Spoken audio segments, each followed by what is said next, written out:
Hello বন্ধুরা, সবাই কেমন আছো? নতুন একটা ভিডিও নিয়ে চলে আসলাম। শীত শীত মানেই অনেক জড়তা, অনেক শারীরিক সমস্যা বলতে মানে একটা জুবুথুবু ভাব, গলার স্বর বসে যায়, কাশি হয়, ঠান্ডা লাগে। এগুলো একটু অনিয়মে সকলের মধ্যেই ছোট বড় দেখা যায়। এর ফলে বিশেষ করে রাতের বেলা এগুলো বেশি দেখা যায়। এর ফলে ঘুম থেকে উঠে বারবার বাইরে গিয়ে আমাদের শ্লেষ্মাকে বাইরে বের করা অনেকটাই কষ্টসাধ্য হয়ে যায় শীতের মধ্যে। সেই জন্য আমরা যেসব উপায় অবলম্বন করে শরীরকে সুস্থ রাখবো, তার মধ্যে একটা হচ্ছে গলার ওপর একটু যত্নবান হব।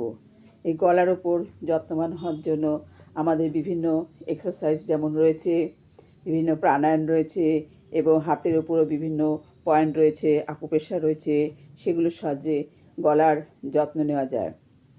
এই গলার যত্ন নিতে প্রথমেই আমাদের যেসব করতে হয় তার মধ্যে অনেকে আছে শীতকালে একটু গরম জল পান করে, আবার অনেকে আছে গার্গেল করে। এগুলো শীতকালে করা মোটামুটি খুবই ভালো, শারীরিক আরামও হয় এবং শরীরের অনেক সমস্যাই কমে যায়। সেসব তো করতে হবে। তাছাড়া যেসব প্রাণায়াম রয়েছে, যারা সিঙ্গার তারা এগুলো করে থাকে। গলার বিভিন্ন যত্ন, সেই গলার যত্নের মধ্যে প্রথমেই হচ্ছে গলার ওপর একটু চাপ সৃষ্টি করতে হয়। চাপ সৃষ্টি করার মানে প্রথমে ছোট ছোট করে ঢোক গিলতে হয়। এই প্রাণায়ামটা গলার যত্নের সঙ্গে সঙ্গে আমাদের থাইরয়েডেরও কাজ করে। টনসিল, থাইরয়েড এগুলো সব কিছুই একই সঙ্গে কাজ করে। যোগা প্রাণায়ামে সবসময় বলা হয় একটা প্রক্রিয়া যদি সঠিকভাবে করা যায় তাহলে সেটা আমাদের শরীরের বহুবিধি কাজ করে থাকে। সেরকমই একটা প্রক্রিয়া হচ্ছে আমাদের গলায় যে টনসিল রয়েছে, গলার বিভিন্ন যে টনসিলের সমস্যাগুলো হয় বা ঠান্ডা লেগে যায়, গলা অনেকে ফুলে যায়, গলা ধরে যায় গান ঠান করলে, সেই জন্য আবার গলায় বিভিন্ন রকম সমস্যা তো আছেই। সেসবের জন্য শীতকালে আমরা সাধারণত গলায় একটু কিছু জড়িয়ে রাখি, রাতে শোয়ার সময় জড়িয়ে রাখতে হয়। তাহলে কি হয়, গলাটা সহজে ঠান্ডাটা মানে লাগে না, তার থেকে একটু প্রোটেকশন দেওয়া যায়। তাছাড়াও আমাদের ইন্টারনাল যেসব যেগুলো মাসেলগুলো গলায় রয়েছে সেগুলোকে সঙ্গেও আমাদের যদি যত্নবান করতে হয়, তাই জন্য আমাদের কিছু প্রাণায়াম রয়েছে। সে প্রাণায়ামের মধ্যে প্রথমেই হচ্ছে একটা উজ্জায়ী প্রাণায়াম আছে, যেটা গলায় চাপ সৃষ্টি করে। সেটা গলার স্বরও যেমন ভালো হয়, থাইরয়েড গ্ল্যান্ড এগুলোরও কাজ করে এবং গলার কোনো রকম সিস্ট থাকলে তারও অনেক উপকার করে। সেরকম উজ্জায়ী প্রাণায়ামটা প্রথমে আমি করব। গলায় ছোট ছোট করে ঢোক গিলে নেব, একটা আওয়াজ হবে, আওয়াজের সঙ্গে ঢোক গিলব। গলায় একটা আওয়াজ হবে, এখান থেকে একটা আওয়াজ যাবে, ছোট ছোট ঢোক গিলে পরে সোজা টেনে নেব ভেতর দিকে। টেনে নিয়ে আমাকে 10 সেকেন্ড হোল্ড করে রাখতে হবে, অন্তর্কুম্ভক করে হোল্ড করে রাখতে হবে। ভেতরে আমি শ্বাসটা নেব, অন্তর্কুম্ভক করে হোল্ড করে রাখবো। সেটা যার যার বডি ক্যাপাসিটি অনুযায়ী রাখতে হবে। সবাই যে একই রকমভাবে পারবে সেটা ঠিক না, যার যার শরীর অনুযায়ী করতে হবে। যতটা করা যায় ততটাই ভালো। তাহলে প্রথমে কি করব, ছোট ছোট করে নেব, তারপর একবারে বড় করে টেনে নেব আমি।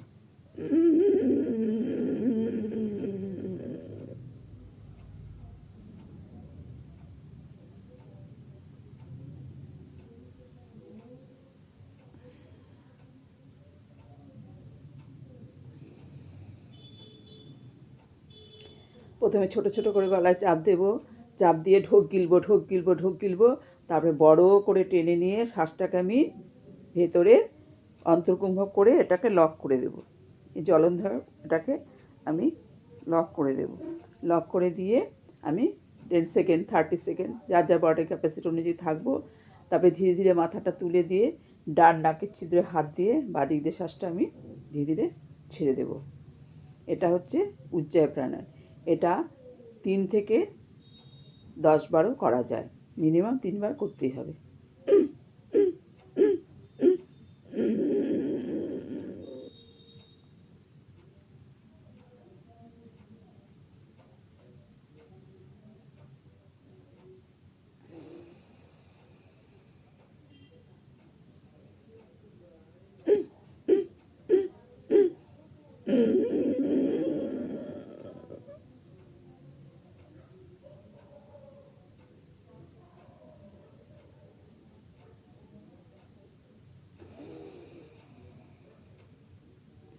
এভাবে মিনিমাম 3বার করতে হবে। ছোটো ছোটো করে ঢোক গিলবো, তাই বড় করে টেনে শ্বাসটাকে ধরে রাখবো, ধরে এটাকে লক করে দেবো যেন বাইরের বাতাস সরাসরি ভেতরে না যায়। যতক্ষণ পারি হোল্ড করব। আর মুদ্রায় বসতে হবে, মুদ্রায় বসে এটা করতে হবে। এটা করার পর মাথাটা যখন তুলবো, ডান নাকের ছিদ্রে হাত দিয়ে বাঁ দিকে শ্বাসটা ধীরে ধীরে ছেড়ে দেবো।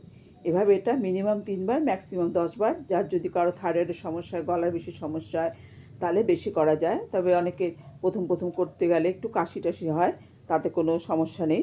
আর প্রথমে একটু লক করার জন্য যাদের প্রেশার টেশার বেশি তাদের বুঝে করতে হয়। এটা মানে শ্বাসটা ভেতরে আটকে রাখার ব্যাপারটা এগুলো আছে। তারপরে যাদের ঘাড়ে স্পন্ডেলাইটিস আছে, ঘাড়ে ব্যথা আছে, তারা এই লকটা করবে না, তারা এমনি থাকবে। এটা করার পর হাতগুলো গরম করব, করে আমি গলায় মাসাজ করে দেবো। উপর নিচে করলাম, আবার উপরে করে দেবো। এটা থাইরয়েডের গ্ল্যান্ডের জন্য ভালো, গলার যে কোনো সমস্যার জন্য খুব উপকারী। প্রথমে হাতগুলো গরম করব, গরম যে হয়ে যাবে নিচের দিকে আনবো 3বার করে, আবার উপর দিকে নেবো 3বার করে, তারপরে সাইডে করে দেবো। আবার হাত গরম করে নেব, আবার সাইড দিয়ে করে দেবো, আবার ওপর নিচ করে দেবো। এভাবে এটা গলার স্বরকে যেমন ভালো করে, গান টান যারা করে তাদের পক্ষে যেমন ভালো, থাইরয়েডের জন্য তো একটা মাস্ট। তারপরে ঠান্ডা লাগলে শীতকালে গ্ল্যান্ডের জন্য, নানা রকম গলার যে কোনো সিস্ট, গলার যে কোনো সমস্যার জন্য এটা খুবই উপকারী একটা প্রাণায়াম। এটা আমরা দিনে 2বার 3বার করব। তাতে কী হবে, আমাদের গলাটা পরিষ্কার হয়ে যাবে, শ্বাসকার্য সুবিধা হবে, ঠান্ডা লাগা থেকে আমরা বেরিয়ে আসতে পারবো, আমাদের শরীরকে সুস্থ রাখতে পারবো। এবং আমাদের ডাক্তারি ট্রিটমেন্টের সঙ্গে সঙ্গে এগুলোও করা যায়, বা যাদের হয়নি তারাও করতে পারে। যাদের থাইরয়েডের সমস্যা বা অন্য কোনো সমস্যা আছে তা তো ডাক্তারের পরামর্শ নিয়ে করবে, কিন্তু এগুলো সাধারণত যে কেউ করতে পারে। এর কোনো অপকারিতা নেই, এর বহুবিধি উপকারিতা আছে। তাহলে শ্বাসকার্য যেমন ভালো হবে, গলার স্বর ভালো হবে, এবং ঠান্ডা থেকে, থাইরয়েড থেকে আমরা এই প্রাণায়ামটা করলে মুক্তি পাবো। এবং এই যে হাতটা গরম করে, গরম তাপটা লাগাচ্ছি, এতেও গলার উপকার। আর এই যে হাতটা ঘষছি, এতেও আমাদের হাতের বিভিন্ন পয়েন্ট যেগুলো রয়েছে আকুপ্রেশারে, সে পয়েন্টগুলোর ওপরও চাপ পড়ছে আমাদের। একটা যোগা প্রাণায়ামে বহুবিধ উপকার হয়।